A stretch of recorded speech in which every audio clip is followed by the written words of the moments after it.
I became a new postgraduate student at Johns Hopkins, and I was writing my dissertation not about American history anymore, but on colonial Ukrainian history, because Ukraine was colony of Russian Empire. And my dissertation was called Ukraine's Lost Reformation. It was about Ukrainian evangelical peasants who resisted Russian Orthodox Christianity and corruption in the church.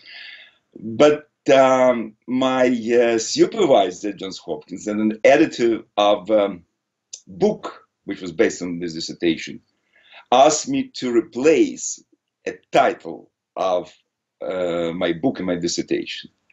Who cares about your Ukraine?